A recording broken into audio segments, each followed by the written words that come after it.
मिटा दे अपनी हस्ती को गर कुछ मर्तबा चाहते हो कि दाना खाक में मिलकर गुले गुलजार होता है।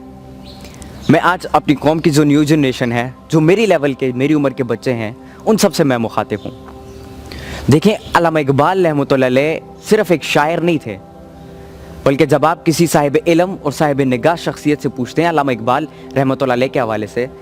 तो आपको उनके हवाले से ये बताते हैं कि अल्लामा इकबाल रहमतुल्लाह अलैह अल्लाह ताला के वो वली थे कि जिनका कलाम न सिर्फ उस दौर के लोगों के लिए, बल्कि आज के दौर के लोगों के लिए भी और आने वाले दौर के लोगों के लिए भी फ्यूचरिस्टिक है। देखें, अल्लामा इकबाल रहमतुल्लाह अलैह का जो शेर मैंने स्टार्ट में जिस तरह मैंने कहा कि मिटा दे अपनी हस्ती को, इस शेर में अल्लामा इकबाल रहमतुल्लाह अलैह ये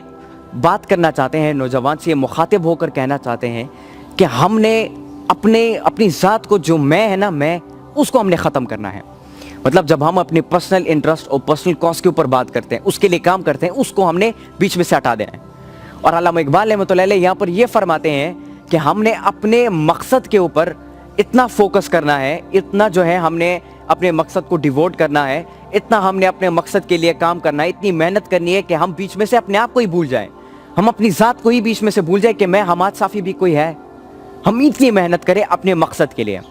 और दूसरी बात वो यहाँ पर ये कहते हैं, गर कुछ मर्तबा चाहते हो कि दाना खाक में मिलकर गुले गुलजार होता है। अगर आप अपनी ज़िंदगी में कुछ मर्तबा चाहते हो, कुछ बड़ा करना चाहते हो, कामयाब होना चाहते हो, तो आपने अपनी ज़ात को मिटाना होगा और अपने आप को एक दाने के लेवल का बनाना होगा। अगर आप चाहते हो कि आप एक ऐसे दरख्त बनो कि जो कि लोगों को जो है फल भी दे, लोगों को ग़िज़ा भी दे, लोगों को साया भी दे और लोगों को खैर पहुंचाए, अगर आप वो दरख्त, वो तनावर दरख्त बनना चाहते हो, तो उसके लिए एक छोटा सा दाना, एक छोटा सा तुखम बनना पड़ता है।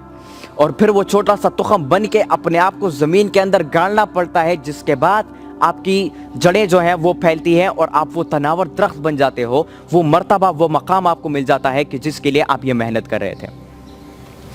देखें,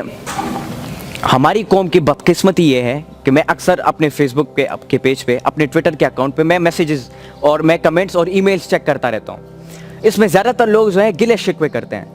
वो कहते हैं कि पाकिस्तान में अपॉर्चुनिटीज़ नहीं है, पाकिस्तान में सहूलियात नहीं है, फैसिलिटीज़ नहीं है, पाकिस्तान में एजुकेशन का सिस्टम ठीक नहीं है, पाकिस्तान में जॉब अपॉर्चुनिटीज़ नहीं है, पाकिस्तान में गुर्बत है, यहाँ पे ज़्यादातर अवाम गरीब है, यहाँ पे जो है एजुकेशन सिस्टम प्रॉपर नहीं है, स्कूल्स कॉलेजेस प्रॉपर नहीं है। गिले शिकवे, एक्सक्यूज़ेस वो बनाते रहते हैं। मैं यहाँ पर उन लोगों को ये कहना चाहता हूँ कि देखें, एक्सक्यूज़ेस बनाने का कोई फ़ायदा नहीं है। हमने इस वक्त क्या करना होगा, हमने अल्लामा इकबाल रहमतुल्लाह अलैह के कलाम को दोबारा समझना होगा, पढ़ना नहीं होगा। पढ़ तो सब लोग रहे हैं। आप स्कूल्स में जाओ, किताबों में बच्चे अल्लामा इकबाल रहमतुल्लाह अलैह के पोइम्स को, उनके अशार को वो पढ़ते आते हैं। दीवारों पे जो है उनके अशार लिखे होते हैं, लोग उनको पढ़ते रहते हैं। लोग पढ़ते हैं लेकिन समझते नहीं हैं। हमें अब उनके कलाम को समझना होगा। जिन गिले शिकों की मैंने बात की, उसके हवाले से मैं यहाँ पे बताना चाहूँगा कि देखें, पाकिस्तान में अगर आप गरीब से गरीब तर और गरीब तर से गरीब तरीन इंसान को भी अगर आप उठाकर देख लें कि जिसके पास कुछ भी ना हो, फिर भी वो उसके पेट पर आप पत्थर नहीं ढूंढ पाएंगे, उसके पेट पे आप पत्थर नहीं ढूंढ पाएंगे। लेकिन जब आप 1400 साल पहले जो हमारे आखिरी नबी हज़रत मोहम्मद सल्लल्लाहु अलैहि वसल्लम और जो असहाबा कराम थे, अगर आप उनकी एग्जाम्पल और उनकी ज़िंदगी को आप उठाकर देख लो, वो पेट पर पत्थर बांधा करते थे। क्यों? क्योंकि खाने को कुछ नहीं होता था। लेकिन पेट पर पत्थर बांधने के बावजूद भी वो 313 बन के मैदान में उतरते थे और 1000 को शिकस्त देते थे। पेट पर पत्थर बांधने के बावजूद भी वो 60 बनकर मैदान में उतरते थे और 60,000 को शिकस्त देते थे। ये उनके खुदी का और उनके मोहम्मद सल्लल्लाहु अलैहि वसल्लम के वफा का एक लेवल था कि जिस लेवल के बाद वो जाके, मतलब उनको जाके वो मकाम मिला, वो मर्तबा मिला कि आज भी लोग उनको हर खैर की बात में याद रखते हैं। हमें इन गिले शिकों को हटाना होगा और हमें अल्लामा इकबाल रहमतुल्लाह अलैह के कलाम को समझना होगा। लेकिन अल्लामा इकबाल रहमतुल्लाह अलैह के कलाम तक भी बहुत कम ऐसे लोग हैं जो कि पहुंच पाते हैं और उसे समझ पाते हैं। अगर आप चाहते हैं कि आप अल्लामा इकबाल रहमतुल्लाह अलैह के कलाम को समझें, उसके अंदर जो छुपी हुई राज है, उसके अंदर जो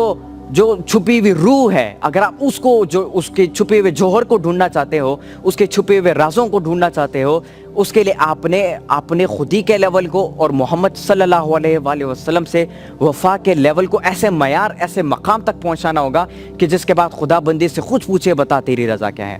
کہ جس کے بعد آپ کے ہاتھ میں لوح و قلم آ جاتا ہے اور آپ کی مرضی جو تقدیر لکھنا چاہتے ہو لکھو، اوپر سے اس کے اوپر مہر لگ جاتا ہے، کہ جس کے بعد آپ صاحب بصیرت بھی بنتے ہو، صاحب نگاہ بھی بنتے ہو، صاحب جلال و جمال بھی بنتے ہو، آپ جو ہے مرد آزاد بھی بنتے ہو، مرد غیور بھی بنتے ہو، قہاری بھی بنتے ہو، غفاری بھی بنتے ہو، قدوسی بھی بنتے ہو، قدوسی بھی بنتے ہو، جبروتی بھی بنتے ہو، آپ کو وہ مقام مل جاتا ہے۔ پھر اس کے بعد آپ قرآن مجید میں جو عقل مندوں کے لیے راز اللہ تعالیٰ نے چھپائے ہیں، علامہ اقبال رحمۃ اللہ علیہ کے کلام کے اندر جو چھپے ہوئے راز ہے، جو جوہر ہے، پھر جا کے آپ اس کو سمجھ پاؤ گے اور آپ اپنے مرتبے کو حاصل کر پاؤ گے۔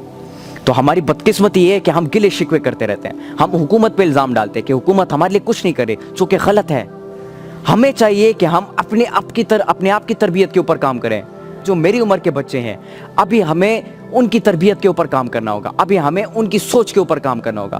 اگر ہم ابھی سے ان کی تربیت کرنا شروع کریں، علامہ اقبال رحمۃ اللہ علیہ کے کلام کے بنیاد پر، یاد رکھیں یہ بات کہ آنے والے چند سالوں بعد پاکستان کو ہم اس مقام تک پہنچا پائیں گے کہ جس مقام کے لیے ہمارے جو 50 لاکھ ہمارے بھائی بہن تھے جو کہ شہید ہوئے تھے، اس مقام تک پہنچا پائیں گے کہ جس مقام کا وعدہ ہمارے آباء و اجداد نے اللہ تعالیٰ کے ساتھ کیا تھا، اس مقام تک پہنچا پائیں گے، اور پاکستان کی ایک بہت ہی خوبصورت اور شاندار تصویر ہم پوری دنیا کو دکھا پائیں گے۔ اس کے لیے میں یہ کر رہا ہوں کہ میں علامہ اقبال رحمۃ اللہ علیہ کے جو پوائم ہے یا ان کے جو اشعار ہے یا ان کے جو فلسفہ ہے، اس سے چھوٹے چھوٹے مصرے میں اٹھا رہا ہوں اور اس پہ میں چھوٹی چھوٹی ویڈیوز بنانا شروع کر رہا ہوں تاکہ ہم بچوں کی تربیت میں اپنا حصہ ڈال سکیں اور علامہ اقبال اور قرآن مجید اور سنت کے بنیاد پر ہم اپنے بچوں کی تربیت کر سکیں، تاکہ ہمارے بچے اس بات کو سمجھیں کہ اگر آپ کے پاس کچھ بھی نہ ہو، پیٹ پر پتھر باندھو بے شک، لیکن پھر بھی اپنے مقصد کو نہیں چھوڑنا، پھر بھی اپنے ملک کے لوگوں کے لیے آپ نے کام نہیں چھوڑنا، پھر بھی آپ نے اپنے لوگوں کی خدمت کرنی ہے اور پھر بھی اللہ تعالیٰ کا شکر ادا کرنا ہے،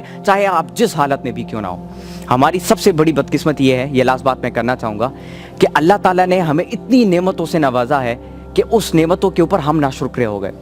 ایک وقت تھا کہ لوگوں کے پاس نعمتیں نہیں بھی ہوتی تھی، پھر بھی وہ اللہ تعالیٰ کا شکر ادا کرتے تھے کہ اللہ شکر ہے کہ تو نے ہمیں زندگی دی اور تم نے ہمیں یہ موقع دیا کہ ہم تیری عبادت کر سکیں، اس کا شکر ادا کرتے تھے۔